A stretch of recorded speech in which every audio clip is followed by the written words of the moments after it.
अस्सलाम वालेकुम। शहबाज शरीफ साहब ने असम्बली के फ्लोर के ऊपर एक से ज़ायद मौक़े के ऊपर पाकिस्तान तहरीक इंसाफ को बातचीत की दावत दी, लेकिन ये बातचीत का सिलसिला आगे चलता नहीं। पीटीआई वालों से पूछें तो कहते हैं कि पीएमएलएन को, या जो रूलिंग कोलिशन है पीपल्स पार्टी और पीएमएलएन, इनको अभी इजाज़त ही नहीं है बातचीत की या वो रास्ता खोलने की जिससे उनकी इमरान खान से मुलाकातें हो जाएँ या इमरान खान के ऊपर जो मुकदमात हैं उनका अदालतों के ज़रिए उसका कोई हल निकलना शुरू हो जाए।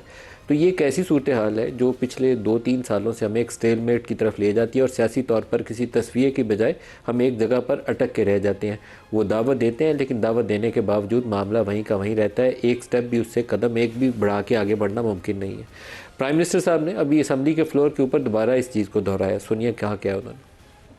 ज्यादा मरतबा कहा कि आइए मिज़ाक़ जमहूरियत की तरफ बढ़ें, आइए मिज़ाक़ मस्जिद की तरफ बढ़ें। पाया हकारत से मेरी उन मुखलसाना ऑफर्स को ठुकरा दिया गया, लेकिन as it is never too late. आए बैठे, मैं बातचीत के लिए तैयार हूँ। मुज़ाकरात शुरू होने चाहिए। मुज़ाकरात अच्छी बात है, अगर हुकूमत संजीदा है मुज़ाकरात का। उन्होंने ऑफ़र की, हमने एक्सेप्ट करके उसको खुशाइंद करार दिया और कहा कि आप हाथ बढ़ाएं, लेकिन हुकूमत अगर बैक एंड फोर्थ करती है, मैंने कहा है जब ज़रूरत हो तो आप कहते हैं और स्कूल के बच्चों की तरह आके आपके साथ तराना पढ़ते, फिर आप कहते हैं अब तुम चले जाओ, हम आपको बताएंगे आपके लिए क्या कर सकते। ऐसा नहीं होता, सियासी संजीदगी का मुजाहरा करना पड़ेगा। पाकिस्तान तहरीक इंसाफ जब बातचीत के लिए कोई कहता है कि आइए मुज़ाकराती अमल से सियासी मसले का हल ढूंढते हैं, तो वो कहते हैं कि पहले हमारा स्टोलन मैंडेट वापस करें। स्टोलन मैंडेट से उनकी मुराद ये है कि फरवरी 2024 के इंतखाबात के नतीजे में पाकिस्तान मुस्लिम लीग नवाज़ और पीपल्स पार्टी को जो सीटें हासिल हुई, वो कहते हैं कि इनके पास ये सीटें थी नहीं, बल्कि उनका दावा तो यह है कि पीएमएलएन के पास सिर्फ 17 कौमी असम्बली की नशिस्तें थी, बाकी सारी वो जो फार्म 45 और फार्म 47 का डिस्प्यूट है उसके नतीजे में इनका फॉर्म क्रिएट किया गया। एक्चुअली ये था नहीं, एग्जिस्ट ही नहीं करता था। उसके ऊपर शहबाज साहब ने कुछ कहा, सुनिए क्या बोलते हैं। 12 के इलेक्शन उठा के देख लें, अगर वो लेजिटिमेट गवर्नमेंट है तो ये भी लेजिटिमेट गवर्नमेंट है जनाब स्पीकर।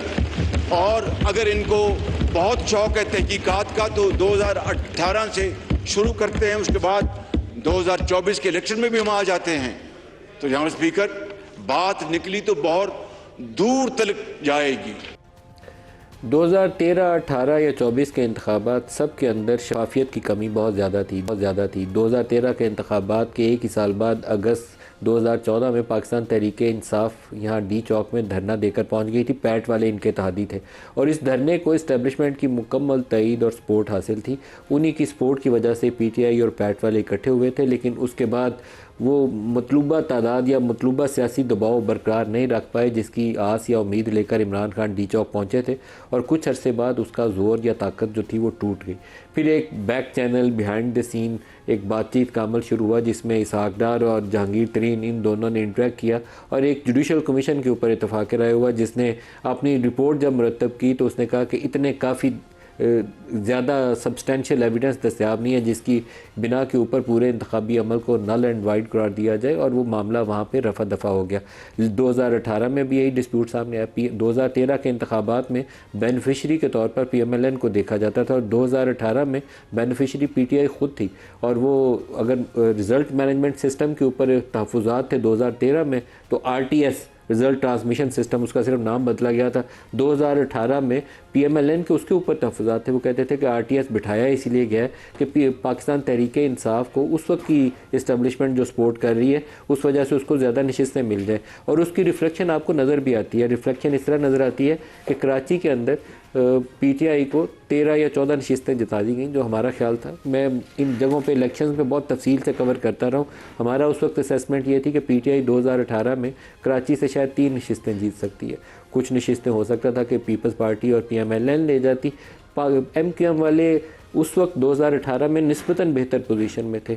2024 के इंतखाबात में एमक्यूएम जब हम कराची कवर करने गए तो वो जीतने की पोजीशन में नहीं थे, और हमारा ख्याल ये था कि पीटीआई इस वक्त इस दफ़ा हो सकता है जनरली ज़्यादा नशिस्तें ले जाए, लेकिन इस दफ़ा 17 नशिस्तें एमक्यूएम जीत गई। तो शफाफियत की कमी जो 2018 में थी 24 में भी बरकरार रही, और पंजाब के इंतखाबात में भी सूरत हाल इससे मुख्तलिफ नहीं थी। इस फैक्ट के बावजूद कि पीटीआई के पास पार्टी साइन नहीं था, बल्ले का निशान नहीं था। इनके कैंडिडेट्स अजीबोगरीब इंतखाबी निशान के ऊपर मैदान में उतरे थे। किसी के पास बैंगन था, किसी के पास जूता था, किसी के पास चिमटा था, किसी के पास थाली थी। इसके बावजूद इलेक्शन डे के ऊपर हमारी तवक्कुआत से ज़्यादा लोग पीटीआई को वोट करने निकले। हमारा ख्याल था कि सपोर्ट मौजूद है, लेकिन क्योंकि डिसऑर्गेनाइज सेटअप है इसलिए लोगों को पता ही नहीं चलेगा कि वोट डालना किस कैंडिडेट को है, तो इनको उतने वोट डलेंगे नहीं। वोट उनको डले 8 फरवरी 2024 को, लेकिन जब नतीजा निकला तो नतीजा उससे उलट निकला। तो ये तनाज़ा आज तक बरकरार है और अगर मुल्क को आगे बढ़ाना है तो इसका कोई सियासी तस्वीर उसका होना ज़रूरी है। ताली दोनों हाथों से कहते हैं बजती है, तो यहाँ प्रैक्टिकली उसकी ज़रूरत है। PMLN आगे बढ़ना चाहती है तो किसी मैंडेट से या इजाज़त लेकर आगे बढ़े, और PTI अगर चाहती है कि इमरान खान जेन्युइनली जेल से बाहर आ जाएं तो उनको एम्ब्रेस करना पड़ेगा इस बातचीत के अमल को, सियासी कुव्वतों को गले लगाना पड़ेगा। सड़कों के ऊपर धूम तमाशे से कुछ हल निकलने वाला नहीं है। तो आज जो हमारे साथ चोरों से इसी हवाले से बात करेंगे, स्टूडियोज़ में हमारे पास हैं बैरिस्टर दानियाल चौधरी साहब हैं, पार्लिमानी सेक्रेटरी इत्तलात हैं। बैरिस्टर साहब वेरी वार्म वेलकम। लाहौर से हमारे साथ हैं बैरिस्टर उमैर नियाजी साहब, PTI से सीनियर रहनुमा हैं, और अहमद बिलाल महबूब साहब सरबराह पिलडैट के सबको खुशामदीद कहते हैं। दानियाल चौधरी साहब, क्या आप जेन्युइनली PTI को इंगेज करके सियासी तनाज़ात का हल चाहते हैं या नहीं चाहते? Thank you for having me on the show. लेकिन नदीम मलिक साहब, आप इंगेज उसी जमात या उसी बंदे को कर सकते हो जो इंगेज होना चाहे, जो पहले ही अपने दिमाग पे उसने एक खाका बनाया हो और लड़ाई झगड़ा तफरीक और उसकी बुनियाद के ऊपर चीज़ों को चलाए और रिलेशनशिप को चलाए और एक्सपेक्ट करे कि आप इंगेज कर सकते हैं, तो फिर तो मुझे लगता है कि बड़ा मुश्किल है। और दूसरा देखें, आपसे इंगेज कौन होगा? इंगेज वो होगा कि जिसके पास कारकर्दगी कोई हिस्ट्री हो, कोई बुनियाद हो, कोई बता सकें कि अब हम इंगेज हुए और हमें इस बेस के ऊपर आप लोग चुनें। वो तो अपनी सियासत का जो उनका महवर है वो है ही नफ़रत, तफरीक, आग लगाना, और यही उनका सेलिंग पॉइंट है। इदारों के ख़िलाफ़ गाली, इंस्टीट्यूशंस को बिलिटल करना। तो अगर वो आ जाते हैं किसी पॉलिटिकल जमात के साथ बैठ कर, चले फॉर इंस्टेंस, तो क्या करेंगे कि हमने BRT जो 6 अरब की थी उसको 100 अरब में बनाया है, या पेशावर का लॉ एंड ऑर्डर जहाँ पहले 4 धमाके होते थे अब 12 होते हैं, या हमने पिछले 11 साल में हम वहाँ बैठे हुए हैं, हमने पेशावर के गिरदनवा की रोड या इंफ्रास्ट्रक्चर नहीं बना सके। मतलब they have no other selling point. वज़ीर-ए-आज़म साहब ने जो फ्लोर ऑफ द हाउस उनको दावत दी है, इसका मतलब है वज़ीर-ए-आज़म संजीदा नहीं है, सिर्फ एक सियासी बयान। संजीदा हैं, तो फिर आप तो कहते हैं कि इनके पास बैठने का फ़ायदा ही नहीं है। लेकिन मैं आपको बता रहा हूँ कि आपके साथ आकर वो बैठेंगे जिनके पास कोई बयानिया तो हो, इनके पास सवाए तफरीक के कोई बयानिया ही नहीं है। तो इसीलिए ये हर दफ़ा भाग जाते हैं। मुझे याद है मैं आपका शो कर रहा था और मुझे very rightly I remember I was sitting on the same place, और मैंने इनसे आपसे कहा कि प्राइम मिनिस्टर और पूरी टीम इनको कह रही है कि टाइम का डेडलॉक मंडे को ख़त्म होगा जो हमारी नेगोशिएशंस चल रही हैं। आज वेंसडे है, 3 दिन 4 दिन पहले क्यों भाग रहे हैं? मतलब 4 दिन इंतज़ार तो कर लेना। तो उन्होंने कहा नहीं, हम ये कर लेंगे, वो कर देंगे, ये कर देंगे, and here we are. Barrister Umair साहब, आप क्या कहते हैं? आपकी जमात के ऊपर भी आम तौर पर तहफ़्फ़ुज़ात यही हैं, हुकूमती जो इत्तेहाद है वो कहते हैं कि आप लोगों के पास या मैंडेट नहीं है, या आप लोगों के पास वो जो सियासी कुव्वत होती है ना, खड़े होकर जमकर बातचीत करके मसाइल को हल करने की, आपके अंदर उसमें भी कमी है। आप लोग घबराते हैं कि सोशल मीडिया एक्टिविस्ट क्या कहेंगे। एक यूट्यूबर लंदन या अमेरिका में बैठ के कोई यूट्यूब बनाता है तो आप उस पर भी परेशान हो जाते हैं। तो आप इन चीज़ों को जब तक टैकल करने की पोजीशन में नहीं होंगे, कोई हल नहीं निकलने वाला। शुक्रिया नदीम मलिक साहब। बुनियादी तौर पे देखें, फ्लोर ऑफ द हाउस पे 3 दफ़ा हमने तो नहीं कहा कि हमसे मुज़ाकरात करें। मुज़ाकरात की ऑफ़र किधर से आ रही है? अब जिस तरह मेरे दोस्त ने कहा, जो बात इनकी बात से मैं समझाऊँ फिर तो ये मुस्लिम लीग नून की तरफ से ऑफ़र नहीं है जो शहबाज शरीफ साहब ने फ्लोर ऑफ द हाउस पे की है। अगर उनकी तरफ से ऑफ़र नहीं है तो क्या ये हाइब्रिड निज़ाम की तरफ से ऑफ़र है? अगर उनकी तरफ से ऑफ़र नहीं है तो क्या ये offer floor of the house पे इसलिए रिपीट की गई है कि आने वाले वक्त को सामने रखते हुए की जा रही है कि शायद कहीं मुज़ाकरात का महवर कहीं और शिफ्ट हो रहा है? तो ये सारी चीज़ें देखने वाली हैं। देखिए, कहीं ना कहीं कोई चीज़ तो है, देयर इज़ सम स्मोक, कि वज़ीर आज़म को बैक टू बैक 3 दफ़ा आना पड़ा है। वरना कभी भी नहीं हुआ कि फ़ाइनेंस बिल की डिस्कशन चल रही हो, वज़ीर आज़म कारकर्दगी पे बात करें, स्टेबिलिटी पे बात करें, फ्यूचर। आपके ख्याल में उन्हें क्यों आना पड़ा 3 दफ़ा? मेरे ख्याल से उन्हें लग रहा है कि शायद उनसे हट के कहीं बात खुलने का अंदेशा है उन्हें। क्या कुछ ऐसा हुआ है कि इमरान खान जब उनको हॉस्पिटल लाया गया तो वहाँ किसी ने उनसे कोई रब्ता किया हो? खैरियत ही पूछने आया हो कोई? नहीं देखिए, उनके अस्पताल लाने से एक दिन पहले भी बहुत बड़ी खबर चली थी और आपके मेन चैनल ने, आपके कंपटीशन में एक चैनल ने मुस्तनद खबर चलने में और हकीकत में आमतौर पर फ़र्क होता है। मतलब अडयाला से बाहर तो मेरा निकलने की तासुर यह है खबर कि जब तक मोहसिन नकवी अगर उस प्रोसेस का हिस्सा नहीं हो तो आमतौर पर उसको ज़्यादा क्रेडिबल नहीं जानना चाहिए। तो मोहसिन नकवी उसका हिस्सा हो या नहीं, मगर घबराहट तो है। देखिए ये तो पीएम ने खुद बताना है। देखिए पीएम की ऑफ़र क्या कि जी चार्टर ऑफ डेमोक्रेसी की तरफ जाएं। देखिए एक सीरियसनेस अगर उस ऑफ़र में हो तो charter of democracy in it self को अगर ले लिया जाए, चार्टर ऑफ डेमोक्रेसी की शराइत क्या थी? इंस्टीट्यूशनल कंट्रोल की बात कर रहे हैं ना। अचकज़ई साहब ने फ्लोर ऑफ द हाउस पे क्या बात की है कि आप पार्लियामान को पार्लियामान बना लें, हमारी गैर मशरूत सपोर्ट आपके साथ है, हम मतलब 1 इंच भी पीछे, हम आपसे कुछ नहीं मांगते, अगर इस पार्लियामान को मजबूत करना है हम आपके साथ हैं। मगर आप क्या उन चीज़ों से पीछे हटने के लिए तैयार हैं जिस ऑफ़र को दे रहे हैं? मगर वो जो सारी उसमें है कि एजेंसीज़ की इन्वॉल्वमेंट नहीं होगी, कोई पॉलिटिकल राइवल के ख़िलाफ़ एजेंसीज़ के रोल को इस्तेमाल नहीं करेगा, तो क्या आज ये सारा कुछ नहीं हो रहा ऑपोजिशन के ख़िलाफ़?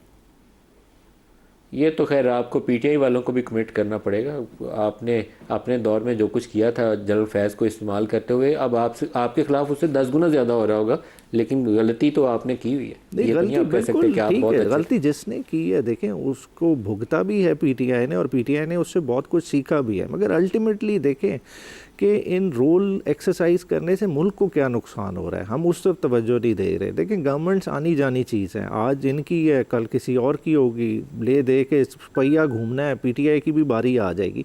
मगर हो क्या रहा है कि हम अपना कंट्रोल बनाने के लिए वसाइल का जो बेदरेग इस्तेमाल करते हैं अपनी खुद नुमाई के लिए, अपने इक़्तिदार को मजबूत करने के लिए, उसके अल्टीमेटली पाकिस्तान जो आज प्राइस पे कर रहा है वो आप इस बजट में देख लें कि अल्टीमेटली हमारी डेट सर्विसिंग इतनी बड़ी हो गई। हमारा आज भी जो बजट जिसको हम इतना कह रहे हैं कि स्टेबिलिटी वाला बजट है, वो 5,200 अरब के खसारे वाला बजट है। तो देखें ये सारी प्राइस हम इसी चीज़ की पे कर रहे हैं। अहमद बिलाल महबूब एक चीज़ ऐड कर लूँ जी। देखिए हमारी ऑफ़र जो प्राइम मिनिस्टर के उन्होंने कहा ना कि नहीं है, वो ऑफ़र कल भी वैलिड थी, आज भी है।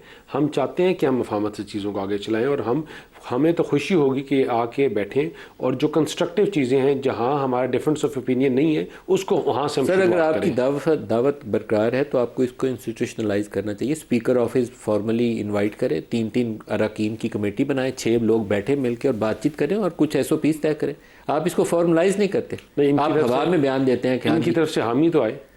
हाँ जी, उमैर साहब आपकी तरफ से हामी है तो बताइए कि मिनिस्टर साहब बैठे हैं, मेरी और मिनिस्टर साहब के गौहर साहब का आपने बयान चलाया, तरफ से हामी आने की आपने गौहर साहब का बयान चलाया, उन्होंने कहा सियासी संजीदगी शो कर लें, तो क्यों नहीं? कौन सी पॉलिटिकल पार्टी है कि जो मुज़ाकरात पे यकीन नहीं रखती? सर आप दोनों को शो करनी पड़ेगी। बैरिस्टर उमैर साहब, बैरिस्टर गौहर साहब खुद बोझ लेने पे तैयार नहीं होते। माजरत के साथ वो अस्पताल में इमरान खान जा रहे हो तो उनको दावत दी जाए तो वो साथ अचकज़ई साहब को ढूंढते हैं कि मैं अकेला गया तो पार्टी का दबाव या अलीमा खान का दबाव मेरे ऊपर आएगा।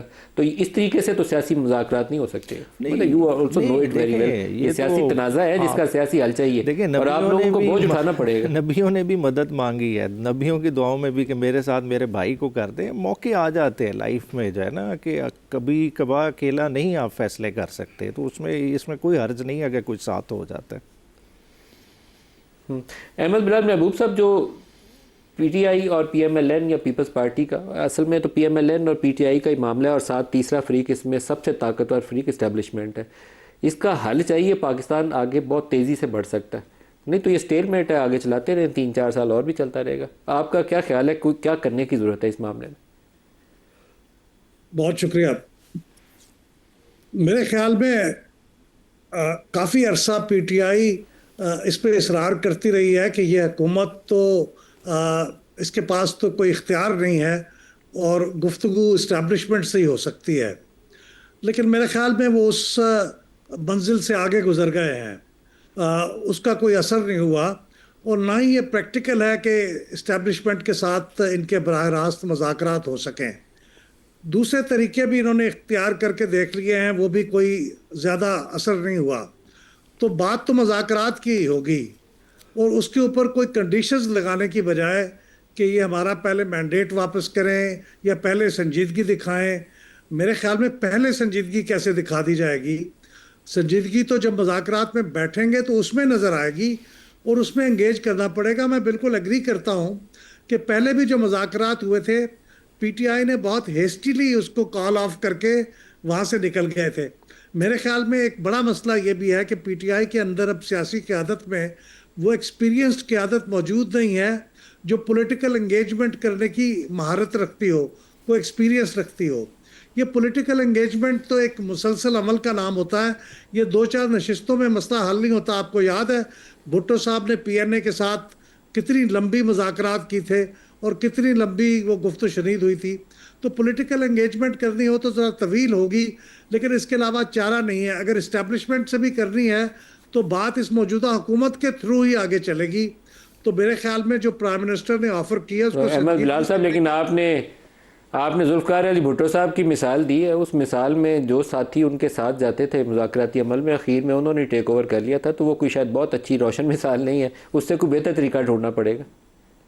नहीं, मेरे ख्याल में तरीका वही था। वो तो फिर फौज ने मदाखलत कर दी। दोनों सियासी फरीक तो एक तकरीबन अंडरस्टैंडिंग पे पहुंच गए थे। तो असल मसला तो उस वक्त ये नहीं था कि सियासतदानों के दरमियान मफाहमत हुई, मसला तो मदाखलत का था। वो उस वक्त तो बोर्ड नहीं थे और उन्होंने टेक ओवर करना था, उन्होंने कर लिया। तो मेरे ख्याल में सियासतदानों के दरमियान तो मफाहमत हो चुकी थी तकरीबन।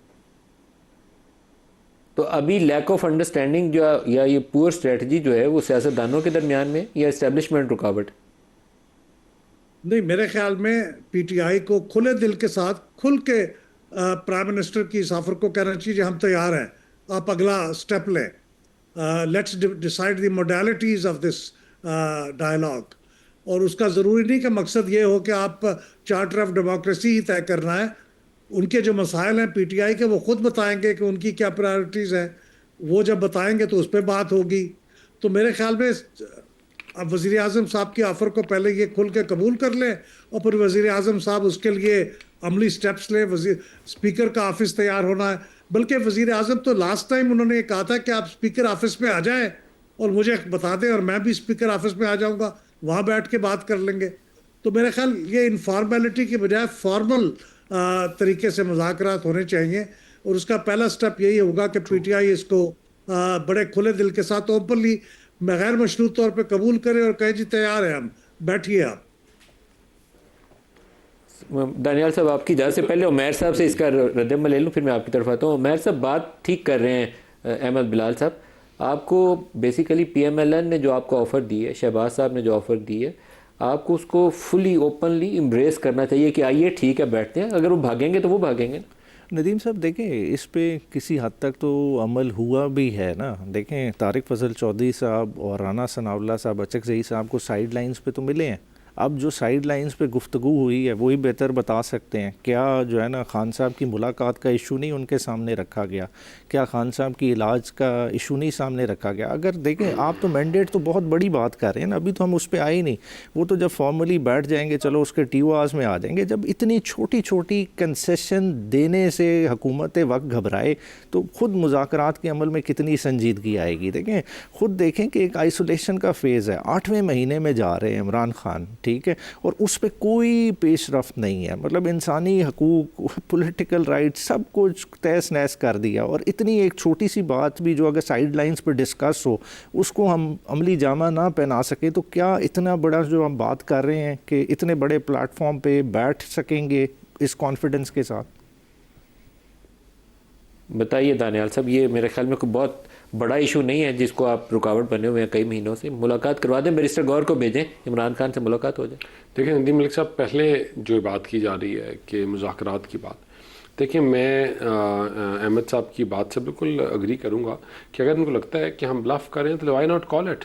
मतलब इसमें तो इनका लॉस कोई नहीं है ना। अगर वो जो वेंसडे को इन्होंने छोड़ दिया, मंडे तक वेट करते तो इसमें हम ही शायद हमारी they would have called a bulb.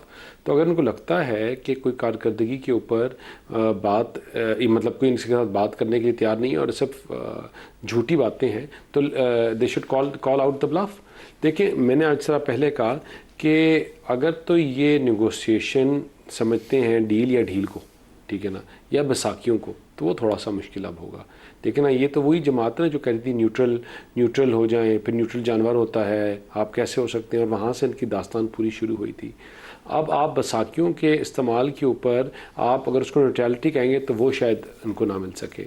जहाँ तक बात है डायलॉग की, तो we are ready to do it, and why not on the issues that we both agree on, let's talk on them and let's go take it way forward. देखिए ना, आपने एक चीज़ को बार बार करके उसका रिजल्ट ले लिया, तो why not change the modus option and see what is the द आउटकम, तो आउटकम भी शायद बेहतर हो जाए।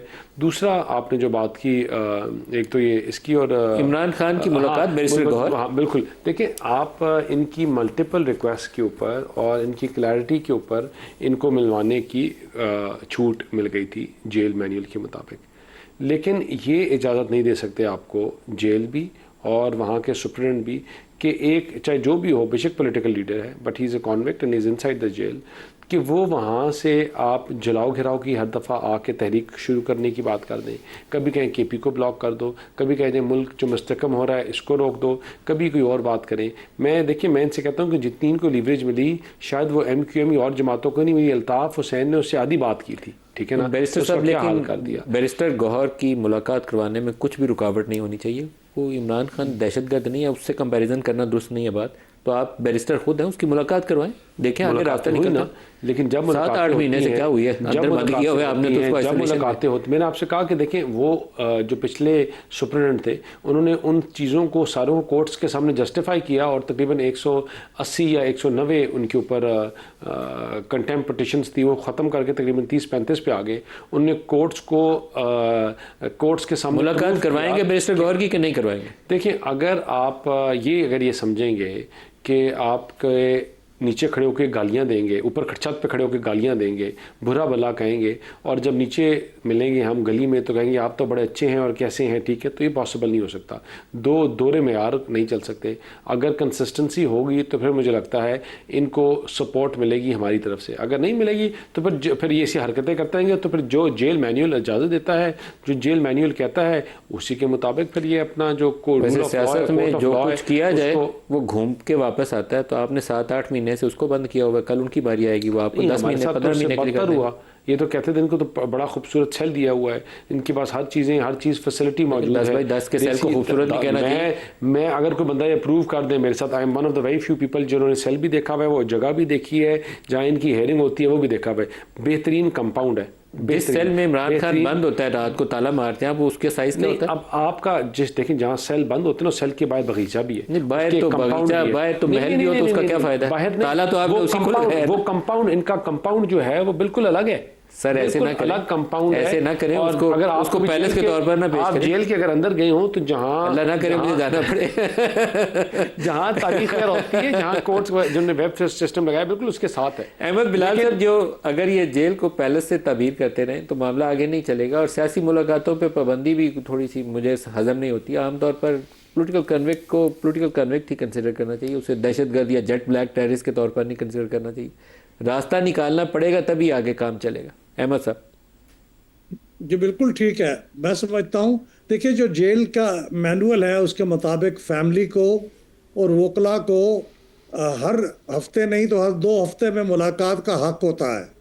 वो हक डिनाई नहीं किया जा सकता और ना किया जाना चाहिए। लेकिन मसला ये हुआ है कि वकला भी और जो रिश्तेदार भी जब वो मुलाकात करके निकलते रहे हैं तो वो ज़्यादा उनका फोकस सियासी बयानिए पे होता था।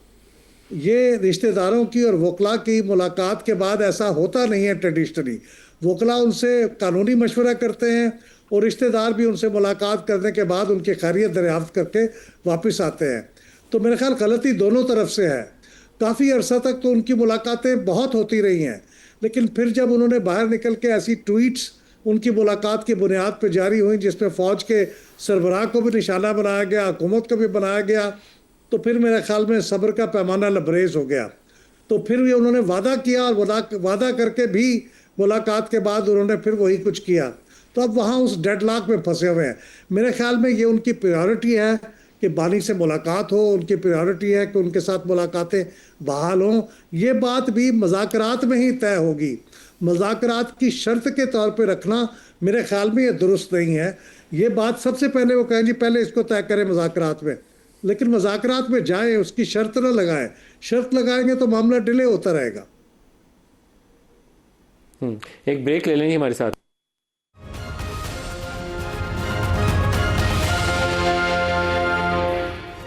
प्रोग्राम में दोबारा खुश आमदीद कहते हैं। ख्वाजा आसिफ साहब का एक स्टेटमेंट है हमारे पास, वो भी दिखा दें, फिर बैरिस्टर साहब से जवाब लेते हैं।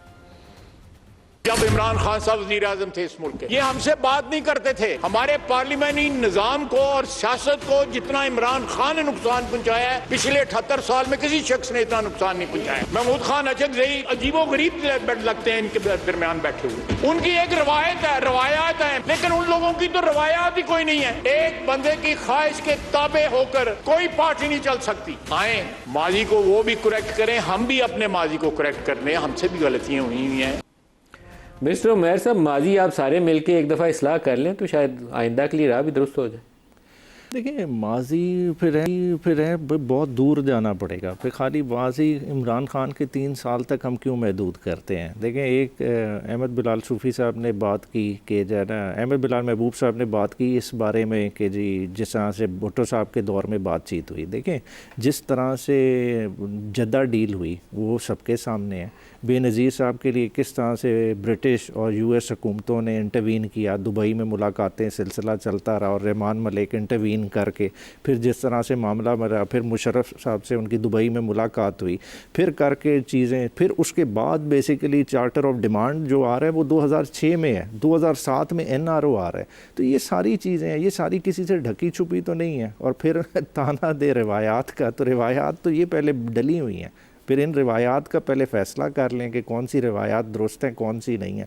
फिर उसी ऐवान में खड़े हुए एक ही गो में जो आपने बात की इमरान खान के बारे में, क्या आप उसी ऐवान में बिलावल भुट्टो को उस वक्त नहीं रिस्पॉन्ड कर सकते थे जब उन्होंने आपका इस्तीफ़ा से ले के जो कश्मीर पे आपके साथ किया? फिर उस वक्त वो आपकी रिवायात, वो सारी चीज़ें किधर चली गई? अहमद बिलाल साहब, मार्क लाइल ग्रांट जो बरतानवी सफ़ीर थे इस्लामाबाद में, मार्क लाइल ग्रांट NRO की टॉक्स के अंदर वो जो शुरू करने वाले कुछ चंद एक लोग थे उनमें थे। कोंडालीज़ा राइस उन्होंने सपोर्ट की। और फिर जब जनरल मुशर्रफ से इंतकाल इक़्तिदार भी होना था तो वो रिचर्ड बॉचर और निगरे पोंटे अमेरिका से आके हफ्ता इधर इस्लामाबाद में बैठे रहे थे। तो इतना ज़्यादा हमारे यहाँ लंदन और वाशिंगटन का असर था इस सियासी मुफाहमत में या इंतकाल इक़्तिदार में, जो भी कह लें। तो कुछ ऐसा दोबारा भी करना पड़ेगा तब चीज़ें आगे सीधी होंगी, या हम खुद भी कुछ कर सकते हैं? आपने 2008 के इंतखाबात के बारे में जो फरमाया वो तो चौधरी शुजात हुसैन साहब की अपनी जो लिखी हुई किताब है ना, उसके अंदर भी उन्होंने बड़े तफसील से जिक्र किया है कि किस तरह से वो इंतखाबात वो हार गए, क्योंकि ये पहले तय हो चुका था और मुशर्रफ साहब ने उनको बता दिया था कि इस दफ़ा बारी पीपल्स पार्टी की है, क्योंकि तमाम लोगों ने इंटरवीन करके ये तय कर दिया था। वो तो एक अलग बात है। लेकिन मैं ये कहता हूँ कि हम उस दौर से गुजर गए हैं। अब देखिए, माजी में जो भुट्टो साहब की बात मैंने की थी पार्लेस में, उसमें सऊदी अरब के सफ़ीर जो थे रियाजुल खतीब साहब, उन्होंने की रोल अदा किया था बतौर मीडिएटर के। और मीडिएटर की ज़रूरत होती है, ये ज़रूरी नहीं कि मीडिएटर को बुरी बात है। दो जब आपस में फ़रीक फंस जाते हैं तो फिर दरमियान में किसी को मीडिएट करना पड़ता है। लेकिन अब मामला ऐसा है कि कभी कभी फ़ौज भी ये मीडिएटर का किरदार अदा करती रही है पाकिस्तान की सियासत में।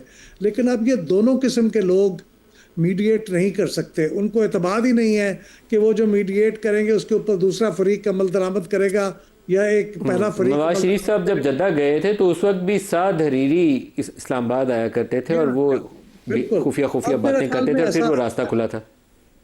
नहीं, अब मेरे ख्याल में कोई मीडिएटर दस्तयाब नहीं है। अब ये खुद ही कुछ करना पड़ेगा और ये मैच्योरिटी इसी में है कि खुद ही कर लें। लेकिन बज़ाहिर बड़ी मुश्किलात लग रही हैं जी, क्योंकि देखें आप, वो एक तरफ तो आपने महमूद खान अचकज़ई साहब को इस बारे में ज़िम्मेदार बनाया है, लेकिन उनके पास भी मैंडेट नहीं है। ये मानने की बात है, उनके पास मैंडेट नहीं है और किसी के पास भी मैंडेट नहीं है। अगर मैंडेट नहीं है तो वो बातचीत करने में उनकी हिचकिचाहट समझ में आती है, और मैंडेट लेने के लिए जो लवाजमात चाहिए वो हो नहीं सकते, इसलिए मुज़ाकरात नहीं हो सकते। लेकिन मेरे ख़्याल में जो PTI की क़यादत यहाँ मौजूद है वही, उसी को ही ये चाबी लगानी पड़ेगी और कुफल खोलना पड़ेगा। उनको डर ये है कि अगर वो मुज़ाकरात पे चले जाएंगे तो इसको -1 लोग समझने लग जाएंगे और हुकूमत भी ये तासुर देगी कि ये -1 की तरफ कदम है। तो उनकी हिचकिचाहट समझ में आती है, लेकिन लीडरशिप यही होती है कि आगे बढ़ना पड़ता है ताकि रास्ता खुले। तो मेरे ख्याल में आगे बढ़ना चाहिए, रास्ता खोलना चाहिए। -1 हमारी सियासत में ना नवाज शरीफ की पहली हुकूमत थी तो उस वक्त से शुरू हुआ था। उस वक्त कहते थे -1 नवाज शरीफ को माइनस करके शहबाज शरीफ को हुकूमत देते। शहबाज शरीफ हमारी इस्टेब्लिशमेंट के हमेशा से बड़े पसंदीदा रहे। बैरिस्टर दानियाल साहब, नवाज शरीफ साहब जब जद्दा गए थे तो वापस आ गए थे एक दफ़ा, फिर मुशर्रफ साहब ने शिकायत की सऊदी हुकूमत से, तो प्रिंस मकरन थे वहाँ से आए, वो इनको हथकड़ियाँ डाल के जहाज़ की सीट के साथ लगा के हैंडकफ करके तो फिर वापस ले जाया गया था। तो इस अरेंजमेंट से हम आगे बढ़ सकते हैं अगर सियासी बसीरत दिखाई जाए। सियासी लोगों को कुछ दिखाना पड़ेगा। मैं हर चीज़ पे एस्टेब्लिशमेंट पे नहीं डालता, आप लोग भी तो रास्ता निकालें।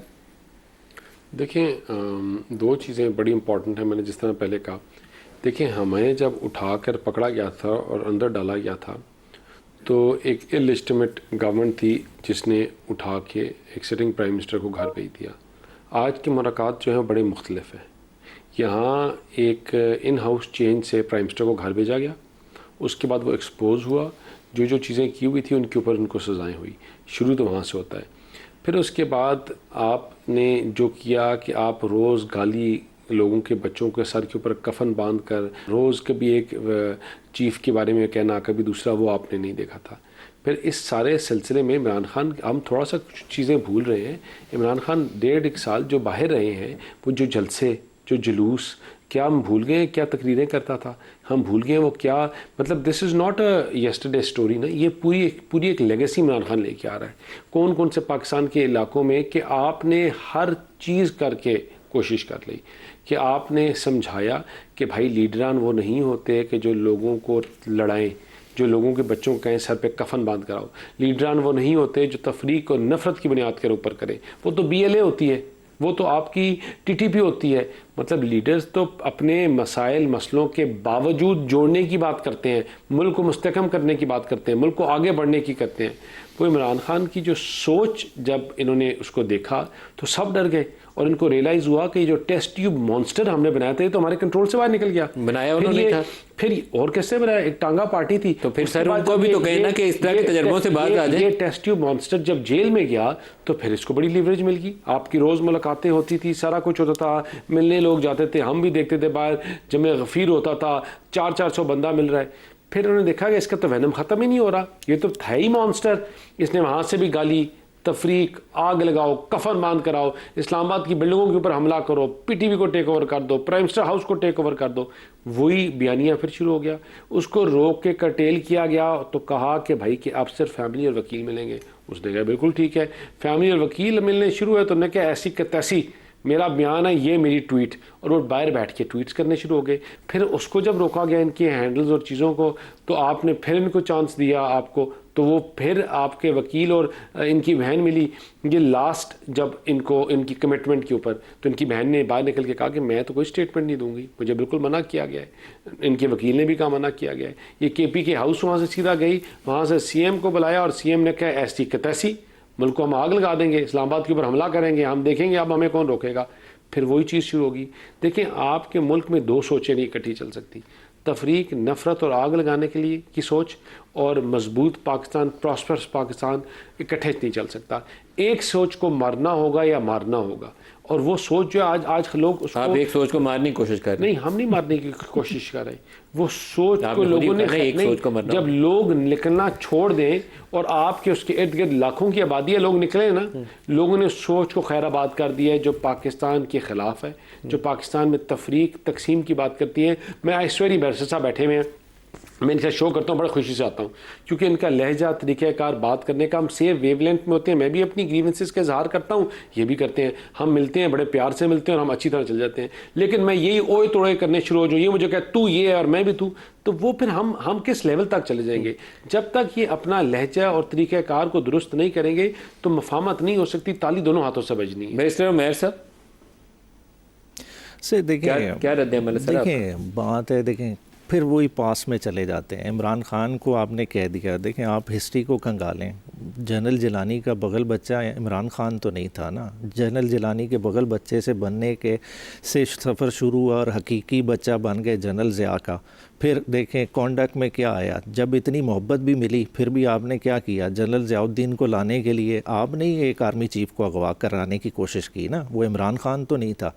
फिर जो गुजरांवाला की स्पीच उठा के देख लें, आज आप कहें कि जी वो सोच बुनियादी देखें, बुनियादी सोच क्या है, तमाम पॉलिटिकल पार्टीज़ क्या चाहती हैं कि किसी एक एक्स्ट्रा एंड से इंटरफेरेंस ना हो, पॉलिटिकल फील्ड आज़ाद हो। हम खुद आपस में कोशिश वो वाली करना ही नहीं चाहते। जब हम इक़्तिदार में आ जाते हैं, हमें जहाँ से कोई एक्स्ट्रा हेल्प मिल जाए हम वो लेने को तैयार हैं, मगर हम सियासत को जो है ना मौका नहीं देना चाहते। हम एक दूसरे को जितना रगड़ा लगा सकते हैं हम लगाएंगे, मगर जहाँ ख़राबी है, जिसकी अचकज़ई साहब ने फ्लोर ऑफ द हाउस पे भी निशानदेही की कि देखें हम सबको अपने अपने रोल में वापस जाना पड़ेगा। अगर पॉलिटिकल पार्टीज़ का भी कोई एक्सेस रोल है तो हम वो वापस देने को हमें तैयार होना चाहिए। देखें मुल्क सबका है, हम उसके लिए नहीं कर रहे, हम क्या कर रहे हैं कि हम अपना इक़्तिदार बचाना चाह रहे हैं, और इस इक़्तिदार के लिए हम इतनी एक्सट्रीम हद तक जाना चाहते हैं कि हम जो डिसेंटिंग वॉइसेस हैं हम कहते हैं उस सोच को मार दे। देखिए उसी सोच को मारने के नतीजे से ही पाकिस्तान में ये सारे फसादात हुए हैं ना।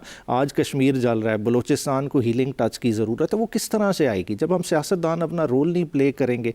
आपने AJK में PTI की गवर्नमेंट निकाल दी, चले जैसे भी निकाली, सियासी लोग पीछे हुए, आज एक नया फसाद बन के सामने आ गया है। आपको भी पता है कि वो इंटरनेशनली आपके लिए बैड लाइमलाइट क्रिएट कर रहा है। अगर सियासी लोग हों, सियासी लोगों का बीच में प्रॉपर किरदार हो तो ये वाले मसले नहीं हो सकते, ये सेट हो सकते हैं। मगर आज भी हम क्या कर रहे हैं, हम एक खौफ से मुज़ाकरात की भी बात कर रहे हैं। वो खौफ क्या है, -1 हर पार्टी के साथ हुआ है। देखें इमरान खान को जेल में करके PTI के साथ -1 चल रहा है ना, तो नवाज़ शरीफ साहब भी आज इक़्तिदार में -1 ही हुए हैं। मगर मसला क्या है, इससे बड़ा भी मसला दरपेश है जिसको शहबाज शरीफ साहब को ठीक अदराक है कि ये -1 से -all की तरफ गेम जा रही है। सर अहमद बिलाल साहब, कुछ आप ही कोई तरीकाकार तजवीज़ करें कि कहीं ये बैठ जाएं और बात करें आपस में। नहीं, बड़ा देखिए उसमें तो बुनियादी बात यह है कि वो मुज़ाकरात करना चाहते हैं। सवाल ये है, ये पार्टी को अपने तौर पे जवाब देना चाहिए। हो सकता है उनका ये शक दुरुस्त हो कि PMLN जो है वो इतनी मुखलिस नहीं है मुज़ाकरात में, हो सकता है सही हो। लेकिन इसको बिल्कुल सही बात कही है बैरिस्टर साहब ने कि इसको आजमा तो लेना, अवाम के सामने आ जाएगी बात, फिर आइंदा के लिए वो बात कर नहीं सकेंगे। तो मेरे ख्याल में इसका रास्ता निकालने का वाहिद तरीका यही है कि आप इसको खुले दिल के साथ एक्सेप्ट कर लें और उसको कहें आगे की तरफ बढ़ो। और मैं नदीम मलिक साहब एक क्विकली इसको करेक्ट कर दूं, जब प्रिंस मुकरन नवाज शरीफ साहब को लेने के लिए आए थे तो ले तो वो गए थे, लेकिन उनके हाथ हथकड़ी से बांध के सीट के साथ नहीं बांधे गए थे। उनके हाथ हथकड़ी से और सीट के साथ बांधे उस वक्त गए थे जब मुशर्रफ साहब उनको यहाँ से इस्लामाबाद से कराची लेके गए थे। तो प्रिंस मुकरन ने ऐसा नहीं किया था जी, मेरी मालूमात की हद तक। आपकी मालूमात ज़्यादा बेहतर होंगी, बैरिस्टर दानियाल साहब तस्दीक कर सकते हैं इसकी, क्योंकि फिर जनरल मुशर्रफ ने तो उनके हाथ सीट पे बांधे ना जी। देखें ये कुछ पार्टी के लीडर बैरिस्टर दानियाल साहब। जी बिल्कुल, आप ठीक कह रहे हैं कि मुशर्रफ के टाइम पे तो हम सब गवाह हैं, लेकिन आई थिंक जो सेकंड टाइम की बात कर रहे हैं ठीक दुरुस्त कर रहे हैं। तो इससे बचा जा सकता है आइंदा के लिए कि यही एग्जाम्पल हमने दोहरा दिया। देखिए एग्जाम्पल मैंने फिर आपसे कहा कि तरीक़ाकार और टाइम और एग्जाम्पल तो तब सेट होती है कि जहाँ वो एक जहाँ से शुरुआत थी वो बड़ी फ़र्क थी। आप एक आर्मी चीफ जो आपका राइट था, आप उसको रिमूव कर रहे थे और उसने उसके ऊपर क्या किया और फिर हमने देखा। अभी तो बात आपके नो कॉन्फिडेंस से शुरू होती है और फिर मैंने पूरी जो दास्तान सुनाई। लेकिन इन तमाम चीज़ों के बावजूद नदीम मलिक साहब, मैं आपको जो एक चीज़ बड़ी इंपॉर्टेंट है कि हम इन तमाम चीज़ों के बावजूद हम फिर भी कहते हैं कि देखें ये वो लोग हैं जो कहते हैं हम इनके AC बंद कर देंगे, हम इनको ये कर देंगे, हम इनको वो कर देंगे। इन्होंने हमारे साथ हाथ तो नहीं मिलाया, इन्होंने हमें तो मैं आपको बताऊं, खुदा खौफी भी कोई चीज़ होती है। ये ऐसे ऐसे इनके बंदे, आई स्वेयर टू गॉड, मैं खुद इनसे जब मेरे से बात करते थे ना, ये मैं इनसे कोई छोटी मोटी बात करते थे, इनका जो आंखें थी यहाँ थी और जो बात करते थे कि मैं अब वर्ड्स नहीं बयान कर सकता। आई स्वेयर टू गॉड मैं बर्दाश्त नहीं। और मैं कहता था कि यार दानियाल साहब, बैरिस्टर उमैर साहब और अहमद बिलाल महबूब, बहुत शुक्रिया। हमें ज्वाइन कर रहे हैं मिफ्ता इस्माइल साहब, और आइंदा ये जो मौजूदा बजट पेश किया गया, आइंदा साल इसके क्या असरात होंगे उसके ऊपर इनसे बात करते हैं। मिफ्ता साहब अस्सलाम वालेकुम। वालेकुम अस्सलाम। सर बहुत शुक्रिया आप हमारे साथ शामिल हो रहे हैं। सर बजट में अभी एक क्लॉज पढ़ रहा था 175AA, ये कोई बैंकिंग डेटा जो है वो वहाँ तक भी एक्सेस दी जाएगी और स्टेट बैंक ऑफ पाकिस्तान भी फैसिलिटेट करेगा। ये कुछ नया काम करने लगे आप? सॉरी, बैंकिंग डेटा क्या करेंगे वो? बैंकिंग डेटा तक एक्सेस करी जाएगी टैक्स अथॉरिटीज को। सर वो ये जो बेनामी अकाउंट्स होते हैं और जो अकाउंट्स वो होते हैं जो रजिस्टर्ड टैक्स पेयर्स के होते हैं, लेकिन वो डिक्लेयर अंडर करते हैं। मतलब ये आपने देखा है कि एफबीआर ने ये कहा है कि पता नहीं कितने इंडिविजुअल्स के कुछ 700 अरब रुपए पड़े हुए हैं, वो उनकी जाहिर है कि इनकम अंडर डिक्लेयर होती है, तो शायद उसके पीछे जा रहे हैं। I don't really think that's a bad thing, to be very honest with you. अगर ये एक मुनसिफाना तौर पर एआई के थ्रू इसको देखें, अगर मुनसिफाना का तो सवाल है सर, पता चलेगा कल मुफ्ता इस्माइल को रगड़ा लगाना है तो मिफ्ता साहब के अकाउंट्स पर ढूंढ लें, कल परसों अगले दिन किसी नवाज शरीफ को डालना है तो उसके ढूंढ लें, ये तो फिर उस काम के लिए ना शुरू हो जाए। इसीलिए मैंने गुजारिश की ना कि अगर ये मुनसिफाना तौर पर एआई के थ्रू हो, नॉट थ्रू डिस्क्रेशन, बट कोई रूल सेट कर लें कि भाई अगर आपकी इनकम मिसाल के तौर पर डिक्लेयर्ड इनकम जो है वो एक्स है, लेकिन आपके बैंक अकाउंट में 20x पैसे रखे हुए हैं, तो फिर हम आपसे पूछेंगे कि ये पैसे कहाँ से आए। तो I think that's a fair thing, लेकिन only as long as it is ये जिसको कहते हैं ना कि प्रेडिक्टेबल और नोन पैरामीटर्स हो जिसके तहत हो। ये नहीं कि कुछ लाहौर में शादियां हो रही हैं जिसको आप नोटिस दे दें कि भाई ये दुल्हन ने इतने महंगे कपड़े कहाँ से लिए थे और चंद एक शादियों को आप ना दें, फिर ये गैर मुनसिफाना चीज हो जाती है। ओवरऑल बजट के ऊपर आपका रद्द-ए-अमल 15,264 achievable? No sir, it will probably not be achieved. देखें 14,500 अरब रुपया तो दे एक्सपेक्ट कि वो हो जाएगा ऑर्गेनिक ग्रोथ से, यानी कि इन्फ्लेशन जो हो जाएगा और उसके बाद जो ग्रोथ हो जाएगी 12%, 4% इन्फ्लेशन और 8% इन्फ्लेशन और 4% ग्रोथ, तो उससे इस साल का 13,000 का बजट जो है वो 14,500 पहुंचेगा। और फिर अगले 750 अरब रुपया जो है ये एडिशनल टैक्स मेजर्स के लिए करेंगे। इसके अलावा क्योंकि इन्होंने 360 अरब रुपए का रिलीफ दिया है, तो 360 अरब रुपए के और मजीद टैक्स भी लगाए हैं, तो इनको 1,000 से 1,100 अरब रुपया एडिशनल जमा करना है बियॉन्ड ऑर्गेनिक ग्रोथ। ये छोटे छोटे टैक्सेस बहुत लगाए इन्होंने होलसेलर्स के ऊपर, सेल टैक्स की कीमत को बड़ा कर दिया वगैरह, लेकिन फिर भी ये नहीं कर सकेंगे और ना to be very honest with you 4% growth होगी। तो सर अगर ग्रोथ का पिछले 4 साल का हाल देखूं तो वो कोई 2.25% बनती है, पॉपुलेशन ग्रोथ रेट से भी कम है। आइंदा नेक्स्ट ईयर भी आप कहते हैं ग्रोथ नहीं होगी, तो फिर पावर्टी अनएम्प्लॉयमेंट ये कहाँ पे जाएगी? कोई ब्रेक है इसके ऊपर भी कि नहीं है? सर देखें 4 साल में जैसे आपने नोट किया कि हम बदतरीज गरीब हुए हैं और 1-1.25% जो है वो 4 साल पहले से गरीब हो चुके हैं। इन 4 सालों में 78% इन्फ्लेशन भी हुआ है, इसकी वजह से गरीब जो है वो मजीद ज़्यादा गरीब हो गए हैं। इस साल भी जो इनका टारगेट है 4% का जो अचीव नहीं होगा, लेकिन 4% के टारगेट में भी अनएम्प्लॉयमेंट बढ़ेगी। जितने बच्चे हमारे लेबर फोर्स ज्वाइन करते हैं या लेबर हर साल जो 25-30 लाख बच्चे हमारे आ जाते हैं बड़े होके 18 साल के या 22 साल के और जॉब मार्केट में आते हैं, उनको हम 4% ग्रोथ पे भी अब्जॉर्ब नहीं कर सकेंगे और ये 4% भी नहीं पहुंचेगा। मैंने फिर भी गुजारिश की है कि ये बजट जो है ये अगर मुल्क सही चल रहा होता तो ठीक था, लेकिन जो मुल्क जिसके अंदर 4 साल के अंदर गुर्बत बढ़ गई हो, बेरोजगारी बढ़ गई हो, जिसमें बरामदात कम हो गई हो, उस मुल्क के लिए ये बजट ठीक नहीं है। सर दावे कामयाबी के किए जाते हैं तो आमतौर पर देखा जाता है कि मुल्क में एक्सपोर्ट्स कितनी बढ़ रही है, जॉब क्रिएशन कितनी हो रही है, तो वो हमारी एक्सपोर्ट्स गिर गई हैं, अनएम्प्लॉयमेंट और पॉवर्टी बढ़ गई है, जीडीपी ग्रोथ भी नीचे है। तो किस चीज़ को क्रेडिट दिया जाए कि कामयाबी हमें कहाँ हो रही है? रज़ीक भाई आप क्योंकि बड़े अरसे से ये कर रहे हैं तो आपको ये याद है कि पिछले 3 सालों से इन्होंने ये कहा हुआ है हुकूमत ने कि हमने ग्रोथ स्टेबिलिटी अचीव कर ली है, अब ग्रोथ करेंगे, स्टेबिलिटी अचीव कर ली अब ग्रोथ करेंगे। तो 4 साल से तकरीबन ये 3 साल से ये कह रहे हैं। अब गुजारिश ये है कि देखें स्टेबिलिटी बरामदात में तो नहीं आई, बरामदात कम हो रही है, स्टेबिलिटी एम्प्लॉयमेंट में तो नहीं आई, अनएम्प्लॉयमेंट बढ़ रही है, स्टेबिलिटी इनकम में तो नहीं आई, इनकम कम हो रही है, स्टेबिलिटी पावर्टी में नहीं आई, पावर्टी बढ़ रही है। तो सवाल ये है कि किस चीज़ की स्टेबिलिटी की बात कर रहे हैं? गवर्नमेंट्स के अकाउंट स्टेबल चल रहे हैं, IMF से आपकी रिलेशनशिप स्टेबल चल रही है, वो ठीक है, लेकिन पाकिस्तानियों को तो आपने गरीब कर दिया, पाकिस्तानियों को तो आपने सच्ची बात है कि भूखा कर दिया। जो 2018 में पाकिस्तानी खुराक इस्तेमाल करते थे, गोश्त, अंडे, तेल वगैरह, उससे आज कम कर रहे हैं। न सिर्फ गोश्त, अंडे कम इस्तेमाल हो रहे हैं, बल्कि गंदम और चावल की भी इस्तेमाल जो है वो 2018 से 2024 में कम हो गई। और क्योंकि आप गंदम से नीचे सब्स्टिट्यूट नहीं कर सकते, रोटी नहीं खाएगा तो वो क्या खाएगा, इसका मतलब ये कि पाकिस्तान में एवरेज लोग भूखे रह रहे हैं। सर, एक आईएमएफ के ऊपर बड़ा स्लोगन था कि लास्ट आईएमएफ प्रोग्राम है, जो मेरा उसके पे यकीन नहीं है, क्योंकि जितनी फाइनेंसिंग रिक्वायरमेंट है और एक्सपोर्ट्स का जो हाल है, हम 6 महीने के बाद निगोशिएशन शुरू कर देंगे अगले प्रोग्राम की। आपका तजिया क्या कहता है?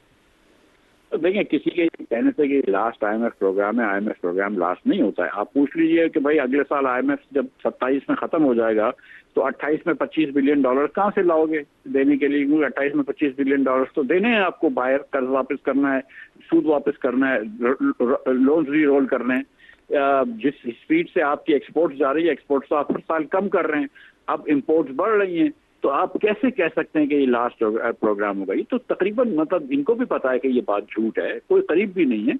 जो लास्ट प्रोग्राम करने के लिए बुनियादी इस्लाहात करनी थी, जो फंडामेंटल रिफॉर्म्स करने थे, जो अखराजात कम करने चाहिए थे, जो टैक्स नेट वाइडन करना चाहिए था, जो बच्चों को तालीम देनी चाहिए थी, जो बरामदात के लिए चीज़ें अच्छी करनी चाहिए थी, जो बिजली सस्ती करनी चाहिए थी, जो गैस सस्ती करनी चाहिए थी, वो तो आपने कुछ नहीं किया।